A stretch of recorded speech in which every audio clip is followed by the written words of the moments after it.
Now that we've defined Taylor polynomials centered at 0 for a function f of x, let's go through and find the actual Taylor polynomials for some familiar functions. So to begin with, let's consider the function e to the x. And what I want to do is find the nth degree Taylor polynomial of the function f of x equals e to the x near x equals 0. And let's do this for several values of n. So for n equals 1, 2, 3, 4, and 5. So what I need to think about is our formula from our definition for the Taylor polynomial.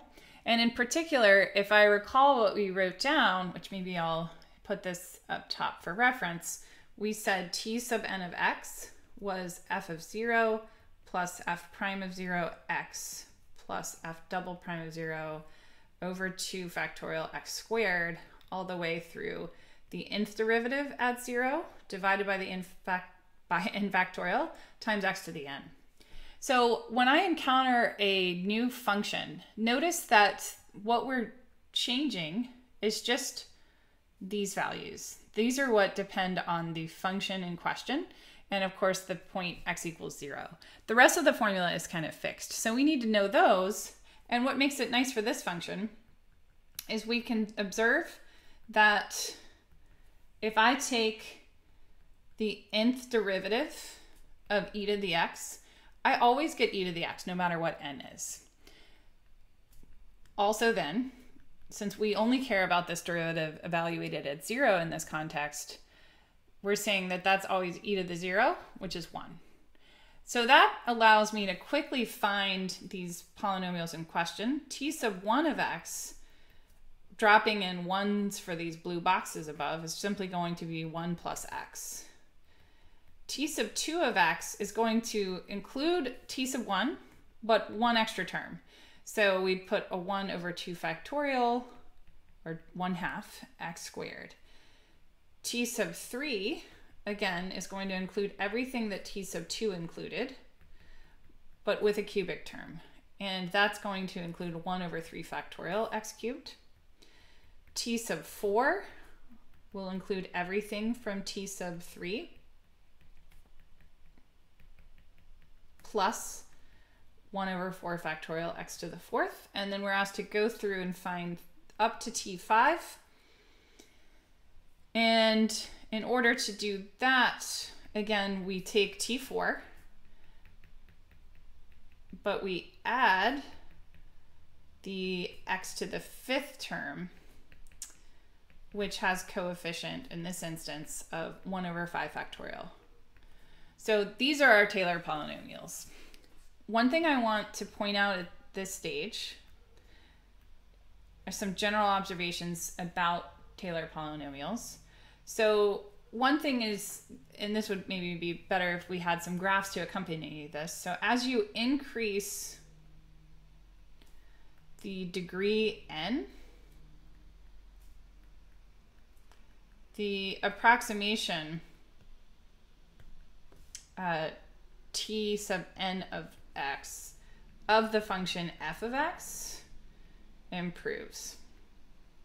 And what I mean by this is if I wanted to estimate, say, f of 0.5 up here, in general, I would get a better estimate of f of 0.5 if I plugged 0.5 into the 5th degree Taylor polynomial than I would, say, by plugging it into the 1st degree Taylor polynomial.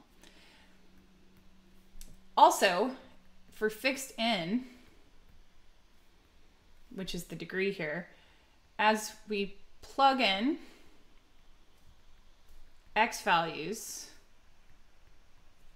further from x equals 0, the approximation t sub n of x of the function f of x worsens. So if I were to fix a particular polynomial, if we just looked, for instance, at t sub 5 here, in general, if I were to plug in x equals 1, that would not be as good of an estimate of f of 1 as, say, plugging in 1/2 would give me for f of 1/2.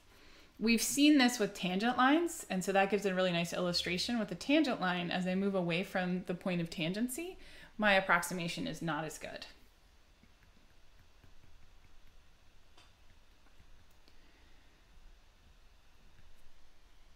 So another example, suppose we want to find the 8th degree Taylor polynomial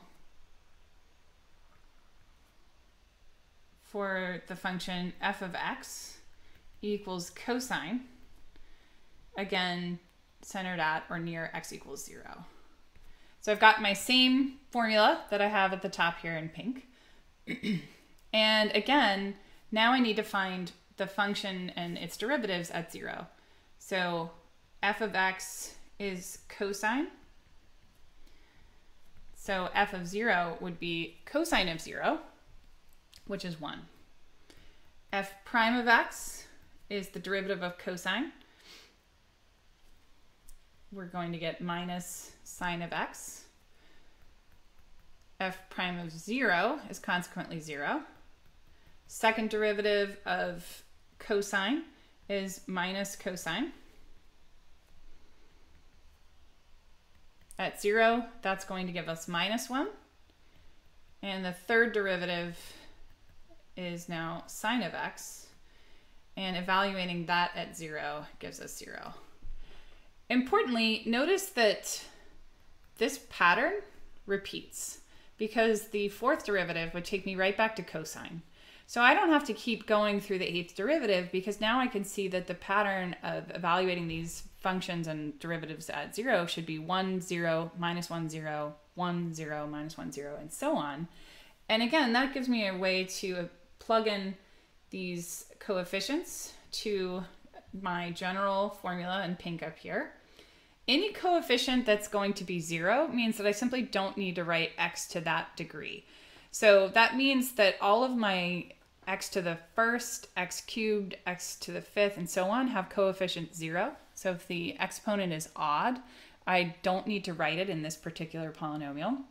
For the even exponents, the coefficient is either going to be 1 or minus 1. And we know it starts with positive 1. So my a sub 0 coefficient is positive 1. And then I have a minus 1 for the x squared term. And I have to bring with that the factorial in the denominator. And then I have a positive 1 in front of the x to the fourth term, again, including the factorial, and continuing this process to get the 8th degree polynomial, we get this. And in general, anytime we're asked to find a Taylor polynomial through a certain degree, as long as I keep in mind my formula, I'll note that it involves me needing to find derivatives of my function and evaluating them at that center point.